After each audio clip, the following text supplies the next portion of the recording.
इस वीडियो में हम लोग सीखेंगे इनकम फ्रॉम हाउस प्रॉपर्टी को कैलकुलेट करना, यानी कि आपकी हाउस प्रॉपर्टी से कितनी इनकम हुई है और कितनी इनकम पे आपको टैक्स देना है उसको यहाँ पे कैलकुलेट करना हम लोग सीखेंगे।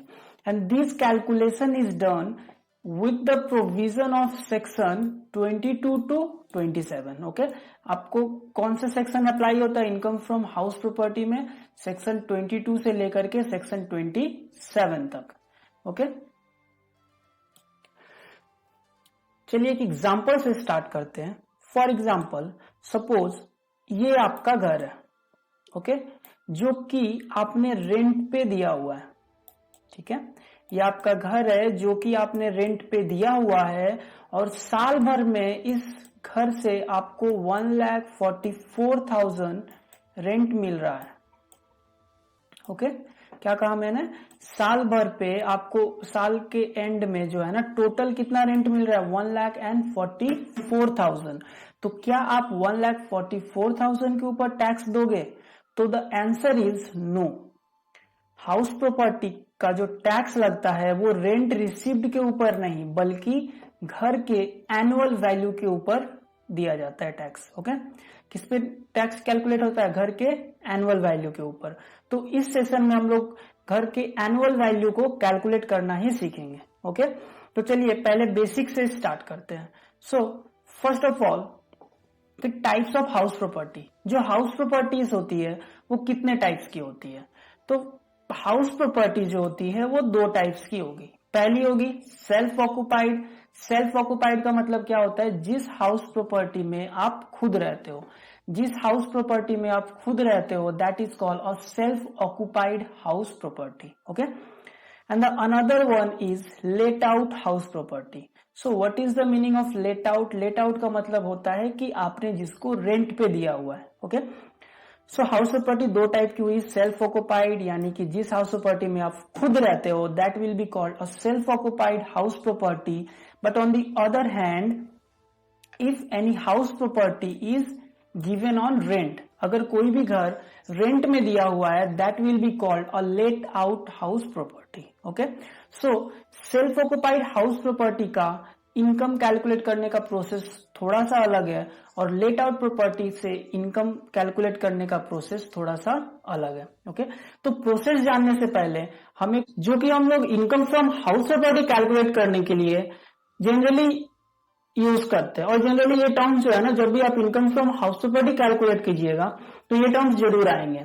तो first term is municipal value. So what is the meaning of municipal value? The value of house property as decided by the municipality. Okay, तो म्यूनिसिपैलिटी आपके घर की जो वैल्यू डिसाइड करती है उसे ही कहते हैं हम लोग म्यूनिसिपल वैल्यू। फॉर एग्जाम्पल, ये आपका घर है, म्यूनिसिपैलिटी ने क्या कहा कि the value of this house is ₹1 lakh. Okay, municipality ने क्या कहा कि आपके इस घर की वैल्यू कितना है? उनके हिसाब से 1 लाख रुपए है, यानी कि इस घर की म्यूनिसिपल वैल्यू कितनी हो गई? 1 lakh. And now the question is कि म्यूनिसिपैलिटी घर की वैल्यू क्यों डिसाइड करती है? तो मेन पर्पस जो होता है म्यूनिसिपैलिटी का घर के वैल्यू को डिसाइड करने के पीछे, that is to charge municipal tax. जो कि ईयरली हम लोग म्यूनिसिपैलिटी को जो टैक्स देते हैं वो टैक्स का कैलकुलेशन करने के लिए ही म्यूनिसिपैलिटी घर का एक म्यूनिसिपल वैल्यू तय करती है। ओके, तो जैसे कि म्यूनिसिपैलिटी का अगर टैक्स रेट होता है 10%, ओके, फॉर एग्जाम्पल अगर म्यूनिसिपैलिटी का टैक्स रेट होता है 10%, देन म्यूनिसिपैलिटी क्या करेगी? सिंपली 1 लाख का 10%, दैट इज 10,000 रुपए टैक्स चार्ज कर देगी। लेकिन इसके अंदर भी कुछ थोड़े बहुत प्रोविजंस है।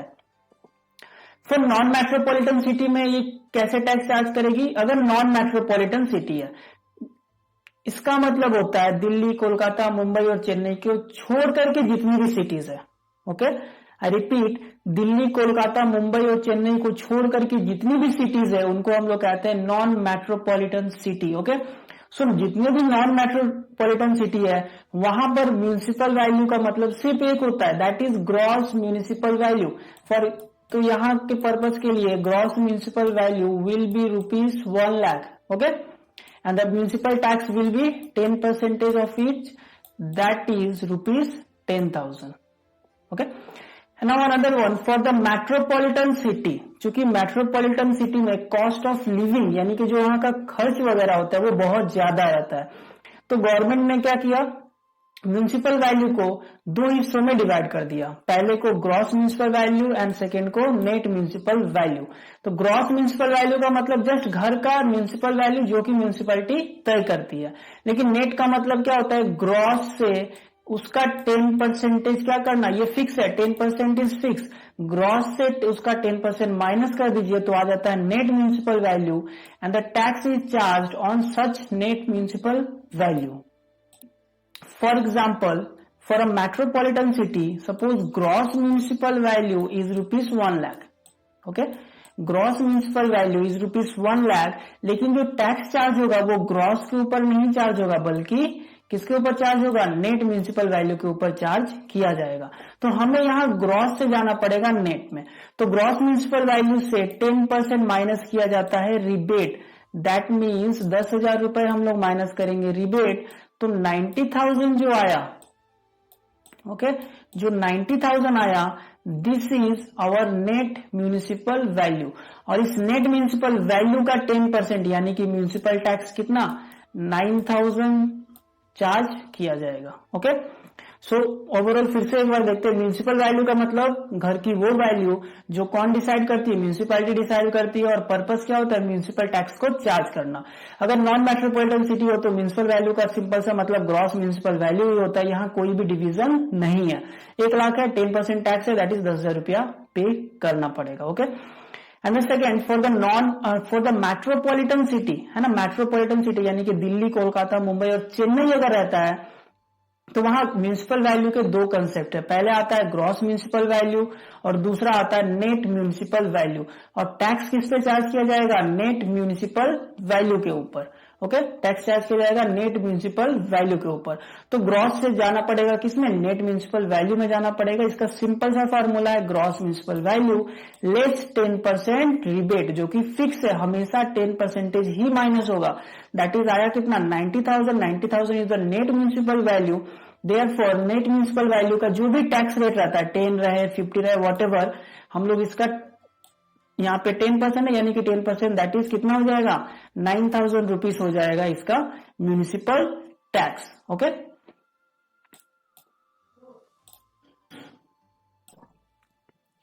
सो आई थिंक पहला टर्म आपको क्लियर है। अब आगे बढ़ते हैं दूसरे टर्म्स की ओर। So the second term is fair rent. Okay, second term क्या है यहाँ पे, फेयर रेंट। तो फेयर रेंट का मतलब क्या होता है कि सिमिलर लोकेलिटी में सिमिलर हाउस का जो रेंट है वो आपके घर के लिए उसका फेयर रेंट हो जाता है। चलिए एग्जांपल से समझते हैं। सपोज ये आपका घर है, ओके, ये आपका घर है जिसमें कि आप खुद रहते हैं, दैट इज सेल्फ ऑक्युपाइड। ठीक है, ये आपका घर है जिसमें कि आप खुद रहते हैं, दैट इज सेल्फ ऑक्युपाइड। तो इसका फेयर रेंट का मतलब आप ही के लोकेलिटी में अगर एक दूसरा सेम टाइप का घर है जो कि रेंट पे दिया हुआ है, okay,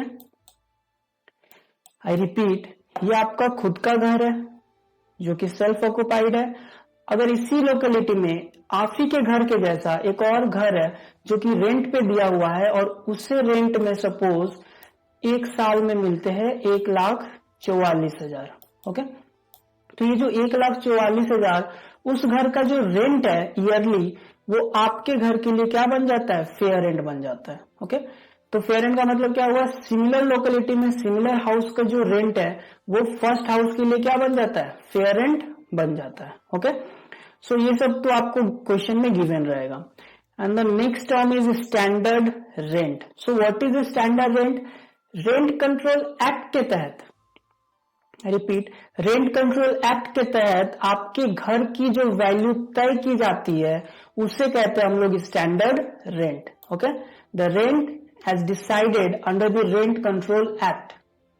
okay, the next term is municipal tax, the tax that is charged bye the municipality. Municipality आपसे जितना टैक्स चार्ज करती है उसे कहते हैं हम लोग municipal tax. Okay, the fifth term is annual rent. Annual rent का मतलब क्या होता है, एनुअल का मतलब होता है yearly.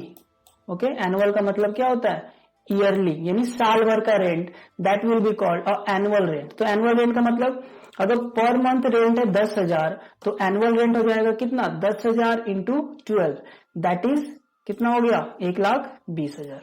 Okay, the next term is unrealised rent. Unrealised rent का मतलब क्या होता है?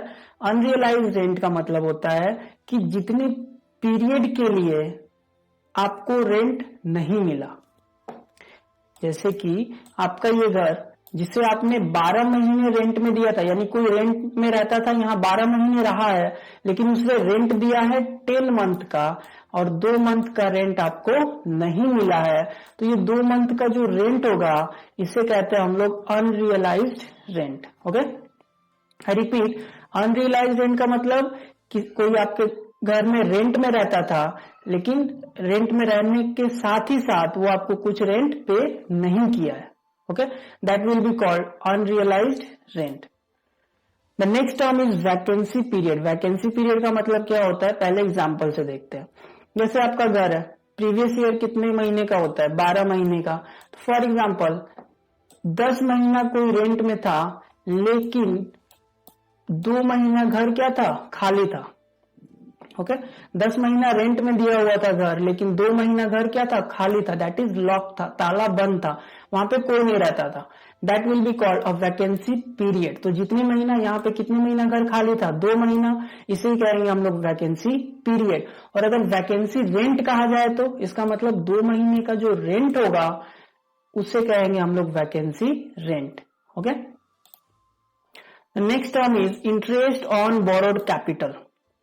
इस टर्म का मतलब क्या होता है, इंटरेस्ट ऑन बोरोड कैपिटल मतलब सपोज ये आपका घर है, ओके, तो इसको बनाने के लिए आपने पहले सपोज लोन लिया था। ओके, इस घर को बनाने के लिए आपने लोन लिया था और लोन के ऊपर आपका इंटरेस्ट बनता है कितना, सपोज 10,000। ओके, तो ये जो इंटरेस्ट है इसे ही कहते हैं हम लोग इंटरेस्ट ऑन बोरोड कैपिटल, यानी घर को बनाने के लिए जो आपने लोन लिया था उसके ऊपर जितना इंटरेस्ट बनता है that will be called interest on borrowed capital.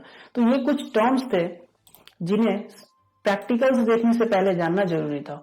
फिर से बोल देता हूं, पहला क्या था हमारा म्यूनिसिपल वैल्यू। तो म्यूनिसिपल वैल्यू का मतलब घर की जो वैल्यू म्यूनिसिपैलिटी डिसाइड करेगी that will be called a municipal value. जो मेट्रोपॉलिटन सिटी के लिए होती है ग्रॉस और नेट, और मेट्रोपॉलिटन सिटी में म्यूनिसिपल टैक्स चार्ज किया जाएगा किसके ऊपर, नेट म्यूनिसिपल वैल्यू के ऊपर। For the non metropolitan city it will be charge on a gross municipal value. Okay, हमारा दूसरा टर्म था क्या, फेयर रेंट। फेयर रेंट का मतलब सिमिलर लोकेलिटी में सिमिलर घर का जो रेंट है, ओके, वो आपके घर के लिए क्या बन जाता है, फेयर रेंट बन जाता है। The next term is standard rent. The rent as decided under the rent control act. Rent control act के तहत आपकी घर की जो रेंट होनी चाहिए उसे कहते हैं हम लोग standard rent.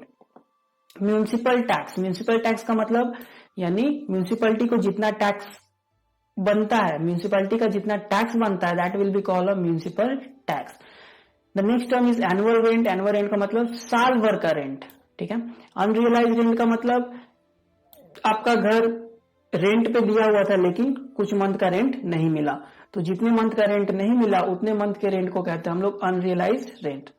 Next vacancy period का मतलब क्या हुआ, जितने मंथ के लिए आपका घर खाली था उसे कहेंगे हम लोग vacancy period. Okay, the next was interest on borrowed capital. Interest on borrowed capital का मतलब आपने अपने घर को बनाने के लिए कुछ लोन लिया है, उस लोन के ऊपर जितना भी इंटरेस्ट बनता है आपका उसे कहते हैं हम लोग interest on borrowed capital. Okay, अब देखते हैं फॉर्मेट जिसके जरिए हम लोग इनकम फ्रॉम हाउस प्रॉपर्टी को कैलकुलेट कर पाएंगे। ओके, तो यहां पे मैं आपको 2 फॉर्मेट देने वाला हूं। पहला जो फॉर्मेट होगा वो होगा लेट आउट हाउस प्रॉपर्टी के लिए। अगर आपने कोई भी हाउस प्रॉपर्टी को रेंट में दिया हुआ है, ओके, तो कैसे उससे इनकम फ्रॉम हाउस प्रॉपर्टी को कैलकुलेट कीजिएगा उसका ये एक फॉर्मेट। तो जितना भी आप लेट आउट हो, किसी भी टाइप का क्वेश्चन हो, ये वाले फॉर्मेट से हर टाइप का क्वेश्चन बन जाएगा आपका। ओके, तो चलिए डिस्कस करते हैं। पहला format that is for the let out house property.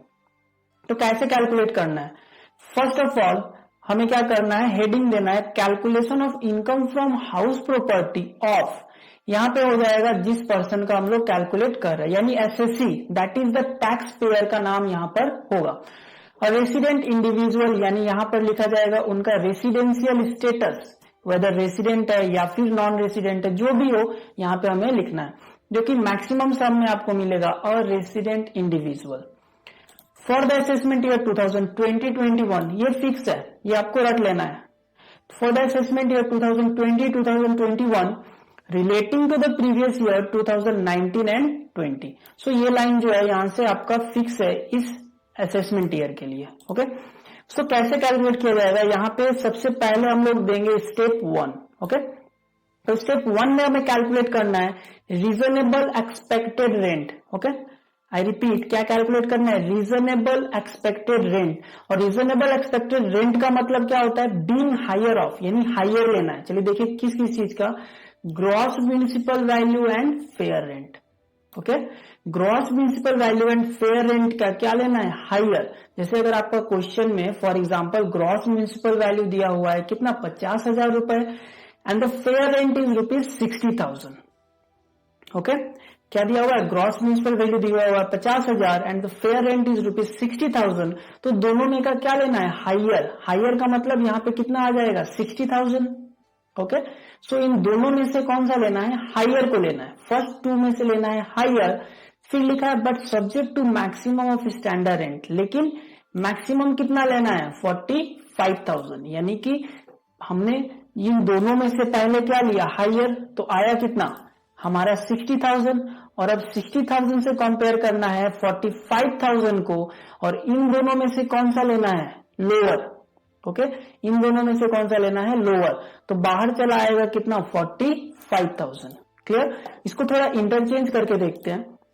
For example अगर यहाँ ग्रॉस म्युनिसिपल वैल्यू 50,000 ही रखते हैं एंड फेयर रेंट को कर देते हैं हम लोग 40,000, ठीक है, तो ग्रॉस को किए फेयर को किए 40,000, इसे भी थोड़ा रिड्यूस कर देते हैं, 30,000 ले लेते हैं, ठीक है। अब कंपेयर कैसे करेंगे, पहले 30,000 एंड 40,000 में से हायर, यानी कि कितना, 40,000, अब आ गया 40,000 को हाईलाइटेड हो गया। अब 40,000 के साथ 45,000 का कौन सा लेना है, लोअर।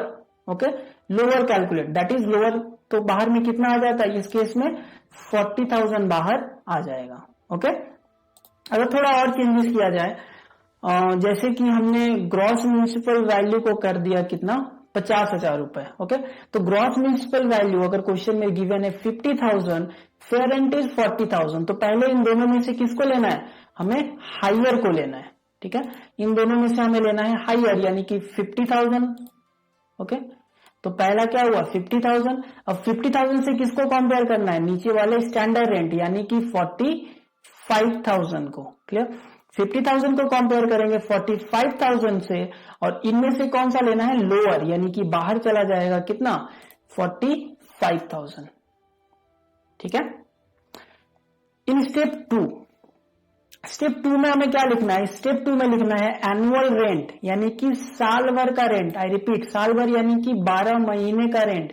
एक्सक्लूडिंग रिप्रेजेंट करता है माइनस को, एक्सक्लूडिंग का मतलब छोड़ करके, तो एनुअल रेंट से क्या माइनस करना है, अनरियलाइज रेंट, जितना रेंट आपको नहीं मिला है, ठीक है।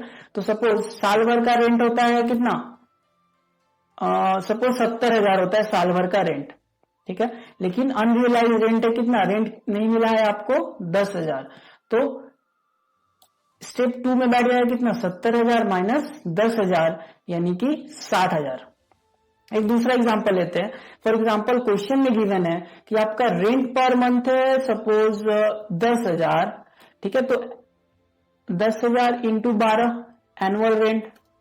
ओके, अगर रेंट पर मंथ है कितना, 10,000, तो एनुअल रेंट हो गया कितना, 10,000 इंटू 12। अगर क्वेश्चन में ये भी लिखा गया है कि 2 मंथ का रेंट अनरियलाइज है, 2 मंथ का रेंट नहीं मिला है, तो यहाँ पे अनरियलाइज रेंट का मतलब कितना, 10,000 इंटू 2, यानी कि 20,000, तो बाहर कितना चल जाएगा, 10,000 इंटू 12, 1,20,000 माइनस 10,000 इंटू 2, 20,000, यानी कि यहां पे चला आएगा कितना, 1,00,000 रुपए। क्लियर, ओके देन अब क्या करना है, अब हमें लेना है स्टेप 1 और स्टेप 2 का दो अमाउंट यहाँ पे बाहर है। स्टेप 1 में आया था हमारा 45,000 बट स्टेप 2 में आया था हमारा 1 लाख। तो अब हमें क्या करना है, higher of step 1 and step 2 लेना है ना। स्टेप 1 और स्टेप 2 का कौन सा लेना है, हायर लेना है। हायर का मतलब यहाँ 45,000 एंड देन 1 लाख, यानी इन दोनों में का हायर, यानी यहाँ पे कितना बन जाएगा 1 लाख रुपए। क्लियर। स्टेप 1 एंड स्टेप 2 में से हायर लेंगे तो 1 लाख रुपए आ गया। अब उसके बाद less loss due to vacancy. अगर आपका घर खाली था, अगर आपका घर खाली था, अगर 1 महीना खाली था तो यहां पर आएगा 1 महीना का रेंट, 2 महीना था तो 2 महीना का रेंट। फॉर एग्जाम्पल अगर मान लेते हैं यहाँ पे कि घर खाली था कितने महीने, लाइक 3 महीने घर खाली था, तो यहाँ पे कितना हो जाएगा 10,000 इंटू 3। ओके, तो यहाँ पे हो जाएगा आपका 10,000 इंटू 3 यानी कि 30,000। तो इन दोनों में आपको हायर लेने के बाद 30,000 क्या करना है, माइनस करना है लॉस ड्यू टू वैकेंसी। ठीक है, तो loss due to vacancy minus करने के बाद आपको जो अमाउंट आएगा 60,000, इसे कहते हैं हम लोग gross annual value. Okay, so higher दोनों स्टेप का लेने के बाद जब वैकेंसी माइनस करेंगे तो जो वैल्यू आएगा उसको कहते हैं हम लोग ग्रॉस एनुअल वैल्यू।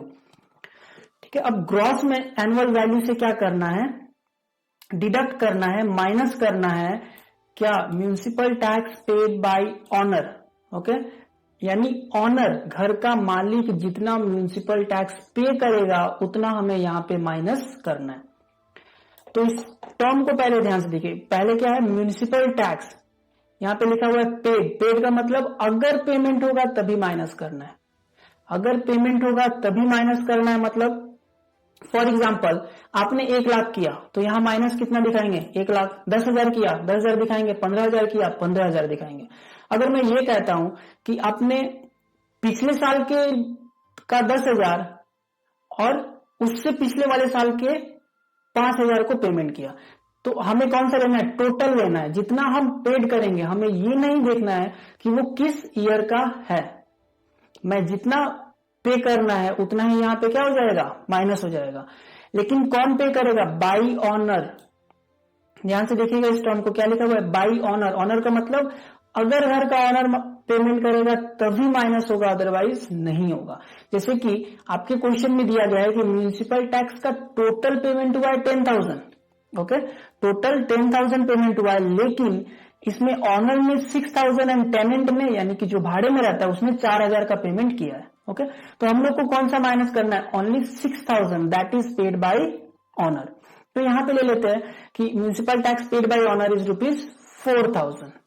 ठीक है, ये अमाउंट मैंने चेंज नहीं किया था, ये 70,000 होगा, और 4,000 हमने ले लिया कि ये म्यूनिसिपल टैक्स पे किया गया था ऑनर के जरिए। तो यहां पे आपका माइनस करने के बाद जो आता है इसे कहते हैं हम लोग एडजस्टेड एनुअल वैल्यू या फिर नेट एनुअल वैल्यू। ओके, इसे कहेंगे क्या हम लोग, एडजस्टेड एनुअल वैल्यू और नेट एनुअल वैल्यू। जब हम लोग नेट एनुअल वैल्यू का कैलकुलेशन कर लेते हैं तो यहां से 2 डिडक्शन यानी कि 2 छूट देना है। ठीक है, तो यहां लिखेंगे less deduction under section 24।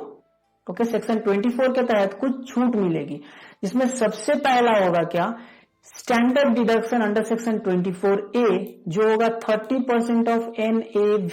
NAV का मतलब net annual value. Okay, so net annual value का कितना 30%, तो यहाँ पे दैट इज करके लिख देना है। नेट एनुअल वैल्यू कितना है, हमने यहाँ पे कैलकुलेट किया 66,000। ओके, तो स्टैंडर्ड डिडक्शन देना है 66,000 का कितना 30%, जो कि हो जाएगा 19,800 में, यानी कि 19,800 रुपए। ओके, सो स्टैंडर्ड डिडक्शन हमेशा ये मिलने वाली है लेट आउट हाउस प्रॉपर्टी के लिए, जो कि ये जितना भी NAV आएगा उसी का 30% हमेशा मिलेगा। ठीक है, फिर लिखना है इंटरेस्ट ऑन बोरोड कैपिटल का भी डिडक्शन मिलेगा, यानी कि अगर आपने हाउस प्रॉपर्टी को बनाने के लिए या फिर रिपेयर करने के लिए कहीं से लोन लिया था बैंक वगैरह से, तो आप जितना भी उसके ऊपर इंटरेस्ट का पेमेंट करते हैं, सॉरी पेमेंट नहीं, जितना भी ड्यू होता है आपका, सपोज करेंट प्रीवियस ईयर का 1 लाख रुपया आपका इंटरेस्ट बनता है, तो यहां से कितना माइनस हो जाएगा, 1 लाख रुपए माइनस हो जाएगा। हम लोग यहां से मान लेते हैं कि लाइक हुआ है कितना, 4000 हुआ है आपका इंटरेस्ट ऑन लोन, तो 4000 यहां पर लिखा। अब इन दोनों को जोड़ करके बाहर में लिख देना है, that is 19,800 plus 4000, that is 23,800। Okay, 23,800। अब ये 23,800 को क्या करना है, क्योंकि यहाँ पे हमने ऑलरेडी दे दिया है लेस, यानी कि माइनस करना है, तो 66,000 से हमें माइनस करना पड़ेगा 23,800, जो कि इनकम फ्रॉम हाउस प्रॉपर्टी निकल जाएगा, जो होगा 42,200। ओके, कितना होगा इनकम फ्रॉम हाउस प्रॉपर्टी, 42,200। तो आई थिंक ये फॉर्मेट आपको क्लियर होगा, फिर से मैं एक बार बता देता हूं। तो हम लोग क्या करेंगे, जितना भी लेट आउट हाउस प्रॉपर्टी होगा, हेडिंग आपको देख लेना है, हेडिंग यही लिखना है, फिर क्या करेंगे, स्टेप बाय स्टेप कैलकुलेट करेंगे। स्टेप 1 में हमें क्या करना है, reasonable expected rent being higher of लिखने के बाद यहाँ लिखना है ग्रॉस म्युनिसिपल वैल्यू, सब क्वेश्चन में गिवन रहेगा। ग्रॉस म्युनिसिपल वैल्यू जितना दिया हुआ है लिख दीजिए, फेयर रेंट जितना दिया हुआ है लिख दीजिए, स्टैंडर्ड रेंट जितना दिया हुआ है आप यहाँ पे लिख दीजिए। अब फिर क्या करना है, पहले दोनों में का हायर, पहले दोनों में का हायर, ओके, और उसके साथ जो हायर आया दैट इज 50,000 आया, उसके साथ एकदम नीचे वाले का कौन सा लेना है, लोअर। ओके, तो उसके साथ लोअर लेकर के आपको बाहर में लिख देना है। ओके, तो यहां से हमारा निकल जाएगा रीजनेबल एक्सपेक्टेड रेंट, जो कि बहुत ही इजी है। और फिर लिखना हमें स्टेप 2, दैट इज यहाँ पे क्या लिखेंगे, annual rent excluding unrealised rent. Annual rent का मतलब 1 साल का रेंट, 12 महीना का रेंट, इससे माइनस कर देना है अनरियलाइज्ड रेंट, जितने महीने का रेंट आपको नहीं मिला है। ओके, तो पर मंथ का जो भी रेंट रहेगा उससे 12 से मल्टीप्लाई कर दीजिए। और अगर दिया गया है कि 2 महीने का रेंट नहीं मिला, तो पर मंथ के रेंट के साथ 2 को मल्टीप्लाई कर दीजिए और माइनस कर दीजिए। सो यहाँ पे स्टेप 2 भी हमारा कंप्लीट हो जाता है। फिर क्या करना है, नेक्स्ट स्टेप में क्या करना है, दोनों में का हायर लेना है, स्टेप 1 एंड स्टेप 2 का, जो कि यहां पर हायर है कितना, 1 लाख रुपए, तो बाहर आ गया कितना, 1 लाख रुपए आ गया। अब ये जो आया दोनों में का हायर, इससे माइनस क्या कर देना है, less loss due to vacancy. अगर घर खाली था तो खाली रहने के चलते जितना महीना खाली था उतने महीना का रेंट यहाँ पे क्या करना है, आपको माइनस कर देना है। फॉर एग्जाम्पल यहाँ पे हम लोगों ने लिया कि 3 महीने के लिए घर क्या था, खाली था, तो 10,000 इंटू 3 दैट इज 30,000 क्या हो जाएगा, यहाँ से डिडक्ट कर लिया जाएगा। तो जो अमाउंट आएगा इसे कहते हैं हम लोग ग्रॉस एनुअल वैल्यू। ओके, इसे कहते हैं हम लोग ग्रॉस एनुअल वैल्यू। अब ग्रॉस एनुअल वैल्यू से क्या माइनस करना है, less municipal tax paid by owner. Owner जितना भी म्युनिसिपल टैक्स का पेमेंट करेगा, आई रिपीट, कौन करेगा, ऑनर करेगा, जितना भी करेगा यहां से माइनस कर देना है। और माइनस करने के बाद जो अमाउंट आएगा इसे कहते हैं हम लोग नेट एनुअल वैल्यू या फिर एडजस्टेड एनुअल वैल्यू। और जब नेट एनुअल वैल्यू और एडजस्टेड एनुअल वैल्यू कैलकुलेट हो जाए तो वहां से हमें देना है 2 डिडक्शन, वहां से हमें देना है 2 डिडक्शन अंडर सेक्शन 24। ओके, जिसमें पहला डिडक्शन हो जाएगा standard deduction under section 24A, जो कि हमेशा होगा 30% ऑफ NAV। NAV का मतलब नेट एनुअल वैल्यू, जो कि यहाँ पर नेट एनुअल वैल्यू कितना है, 66,000, तो इसका 30% आ जाएगा 19,800 रुपए। फिर डिडक्शन 2 मिलेगा इंटरेस्ट ऑन बोरोड कैपिटल, घर को बनाने के लिए जो भी लोन लिया था उसके ऊपर का जो इंटरेस्ट है वो माइनस होगा अंडर सेक्शन 24B में। तो जितना आपका इंटरेस्ट बनता है, जितना आपका इंटरेस्ट बनता है, वेदर आपने पे किया या फिर नहीं किया, उससे कोई मतलब नहीं है, ये ड्यू बेसिस में माइनस होगा। आपका करंट प्रीवियस ईयर का जितना भी बनता है उसको क्या करना है, यहाँ पे लिख देना है। अब दोनों को जोड़ करके ये अमाउंट लिखना है हमें बाहर, और नेट एनुअल वैल्यू से इसको क्या करना है, डिडक्ट कर देना है। इसका डिडक्ट या लेस करने के बाद जो अमाउंट आएगा इसे कहते हैं हम लोग income from house property. Okay, चलिए इस क्वेश्चन में तो हम लोगों ने डिस्कस किया कि लेट आउट हाउस प्रॉपर्टी से इनकम कैसे कैलकुलेट करते हैं। एंड और next format is self occupied house property. तो सेल्फ ऑक्युपाइड हाउस प्रॉपर्टी का कैलकुलेशन बहुत ही इजी है, क्योंकि हम लोग जानते हैं कि जिस घर में हम लोग खुद रहते हैं उस पर कोई इनकम नहीं होती है। तो चलिए इसका फॉर्मेट देखते हैं। Calculation of income from house property of, यहाँ पे लिखना है नाम, resident individual for assessment year 2021 and relating to the previous year 1920। तो जितनी भी सेल्फ ऑक्युपाइड हाउस प्रॉपर्टी होगी उसका स्टार्ट करना है हमें ग्रॉस एनुअल वैल्यू से। कहां से स्टार्ट करना है? ग्रॉस एनुअल वैल्यू से, जिसे लिखना है नील। ये फिक्स है। ग्रॉस एनुअल वैल्यू क्या है? Nil less municipal tax paid by owner. Payment करता भी है तो क्या होगा? ये नील होने वाला है। और लास्ट में आ जाएगा नेट एनुअल वैल्यू या फिर एडजस्टेड एनुअल वैल्यू, वो भी रह जाएगी अपनी कितनी? नील रहेगी। क्लियर? तो ये इसका नेट एनुअल वैल्यू क्या होगा? हमेशा नील होगा। तो ये पोर्शन हमेशा इसका फिक्स होने वाला है, जो कि सेल्फ ऑक्युपाइड होगी। इसका नेट एनुअल वैल्यू तब क्या करना है? नील करना है। अब नेट एनुअल वैल्यू निकालने के बाद हम लोग डिडक्शन देते हैं अंडर सेक्शन 24। तो यहां पे सिर्फ डिडक्शन मिलने वाला अंडर सेक्शन 24B का, जो कि है इंटरेस्ट ऑन बोरोड कैपिटल, यानी घर को बनाने के लिए इन्होंने अगर लोन लिया था, लोन के ऊपर जो भी इंटरेस्ट बनता है वो यहां से माइनस या डिडक्ट हो जाएगा। तो कितना माइनस होगा? क्योंकि लेट आउट में क्या था? कोई लिमिट नहीं है, जितना आपका इंटरेस्ट ऑन लोन होता है उतना माइनस कर दीजिए। 1 लाख हुआ, 1.5 लाख हुआ, 2 लाख हुआ, 5 लाख हुआ, आप वहां पे माइनस कर सकते हैं। लेकिन in case of self occupied house property यहां पर कुछ लिमिट्स आ जाती है। ओके, तो कितना इंटरेस्ट ऑन बोरोड कैपिटल को माइनस करना है पहले ये देखते हैं। तो रूल क्या है? अगर आपने लोन को लिया है रिपेयर, रिन्यूअल, रिकंस्ट्रक्शन एक्सेट्रा, यानी घर में छोटा मोटा रिपेयर कराने के लिए, रिन्यू कराने के, लाइक घर को रिन्यू, कलरिंग वगैरह कराना, रिकंस्ट्रक्शन कराना, थोड़ा बहुत मरम्मत वगैरह कराना, तो कभी भी आप लो, आप कभी लोन लिया हो कोई फर्क नहीं पड़ता, आपको मैक्सिमम कितना छूट मिलेगा? 30,000 रुपए का। क्लियर? अगर आपने घर को बनाने, रिपेयर करने के लिए, छोटा मोटा काम वगैरह के लिए लोन लिया है तो मैक्सिमम ज्यादा से ज्यादा आपको कितना छूट मिलेगा? 30,000। ओके, जितना भी इंटरेस्ट हो मैक्सिमम कितना मिलेगा? 30,000। जैसे आपका फॉर एग्जांपल सपोज कीजिए इंटरेस्ट बनता है कितना? 25,000। ठीक है, आपका इंटरेस्ट ऑन लोन है 25,000, लेकिन मैक्सिमम कितना है? 30,000। तो आपको छूट कितना मिलेगा? 25,000। अगर आपका इंटरेस्ट ऑन लोन बनता है सपोज 35,000, लेकिन मैक्सिमम कितना मिलेगा? 30,000, तो इस कंडीशन में आपको कितना वहां पे interest on borrowed capital deduct होगा? ₹30,000, है ना? यानी मैक्सिमम 30,000 मिलेगा, उससे ज्यादा छूट नहीं मिलने वाला है। क्लियर? द नेक्स्ट, अगर आप एक्विजिशन और कंस्ट्रक्शन ऑफ हाउस के लिए लोन लेते हैं, अगर घर को खरीदने के लिए, एक्विजिशन का मतलब क्या होता है? खरीदना, कंस्ट्रक्शन का मतलब घर को बनाना, लेकिन आप लोन कब लेते? 1/4/1999 से पहले, 1 अप्रैल 1999 के पहले अगर आपने लोन लिया है तो मैक्सिमम डिडक्शन आपको मिलने वाला है कितने रुपए का? 30,000 रुपए का। क्लियर? क्या कहा मैंने? अगर आपने घर को बनाने के लिए लोन लिया है या फिर घर खरीदने के लिए लोन लिया है, और कब लिया है लोन? 1/4/1999 से पहले। ओके, तो मैक्सिमम डिडक्शन मिलेगा आपको कितना? 30,000। तो मैक्सिमम डिडक्शन 30,000 मतलब ज्यादा से ज्यादा 30,000 छूट मिलेगा। और आपका एक्चुअल अमाउंट जो रहेगा, इन दोनों में से क्या लेना है? लोअर को लेना है। अगर एक्चुअल अमाउंट आपका होता है 25,000 तो छूट मिलेगा 25,000। अगर एक्चुअल आपका इंटरेस्ट ऑन लोन बनता है 35,000 तो यहां पे छूट मिलेगा कितना? 30,000 तक, उससे ज्यादा नहीं मिलने वाला है। एंड द थर्ड वन, अगर आपने घर को खरीदने के लिए ही लिया है या घर को बनाने के लिए लिया है, लेकिन लोन कब लिया है? 1/4/1999 के बाद।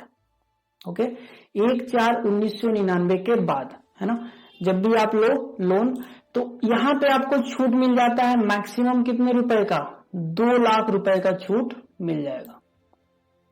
अगर आपने घर को बनाने या खरीदने के लिए लोन लिया है तो मैक्सिमम आपको इंटरेस्ट ऑन बोरोड कैपिटल का छूट मिलेगा कितना? 2 लाख। लेकिन इसमें भी एक कंडीशन है कि अगर आपका घर कितने सालों में बन के रेडी हो गया है? 5 सालों के अंदर, यानी जिस साल आपने लोन लिया है उस साल के एंडिंग से 5 साल तक अगर घर कंप्लीट हो जाता है बन के, तभी आपको 2 लाख का इंटरेस्ट ऑन बोरोड कैपिटल में डिडक्शन मिलेगा। अगर 5 साल में नहीं कंप्लीट किया गया, उससे ज्यादा टाइमिंग ले लिया गया घर को कंप्लीट करने में, तो मैक्सिमम डिडक्शन आपका रह जाएगा कितना? ₹30,000। क्लियर? तो इसे थोड़ा ध्यान से देखिएगा, फिर से मैं बता देता हूं। अगर आप घर को बनाने के लिए, दैट इज छोटे मोटे खर्चे के लिए लेते, कभी भी आप लोन लो, डेट का कोई यहाँ पे मसला नहीं है, कभी भी आप इंटरेस्ट लो और कभी भी आप लोन लो, तो मैक्सिमम छूट आपको मिलने वाला है ज्यादा से ज्यादा कितना? 30,000। ठीक है, और actual amount which ever is lower. ठीक है, सेकेंड, अगर घर को खरीदने के लिए या बनाने के लिए लिया है लेकिन डेट 1/4/1999 से पहले अगर आपने लोन लिया था तो उसके इंटरेस्ट के ऊपर कितना का छूट मिलने वाला है आपको? मैक्सिमम 30,000, ज्यादा से ज्यादा 30,000, ठीक है, उससे ज्यादा छूट नहीं मिलेगा। द थर्ड वन इज, अगर आपने घर को बनाने या खरीदने के लिए ही लिया है लेकिन लोन कब लिया है? 1/4/1999 के बाद, आफ्टर, ओके, तब आपको मैक्सिमम रिडक्शन मिलेगा 2 लाख। लेकिन यहां भी एक कंडीशन है कि आपका घर कितने सालों में बन के रेडी होना चाहिए? 5 सालों के अंदर। अगर आपका घर 5 साल यानी जिस साल आपने लोन लिया है वहां से 5 साल के अंदर घर बन के रेडी हो गया था तो आपको 2 लाख का छूट मिलेगा। लेकिन अगर घर को बनाने में 5 साल से ज्यादा का टाइम लगता है तो आपको मैक्सिमम रिडक्शन मिलेगा कितना? 30,000 रुपए का। ओके, तो इसके बाद हम लोग कुछ सम्स को देखेंगे जो कि लेट आउट हाउस प्रॉपर्टी के भी कुछ मिक्सअप्स रहेंगे एंड कुछ सेल्फ ऑक्युपाइड हाउस प्रॉपर्टी से भी मिक्सअप रहेंगे।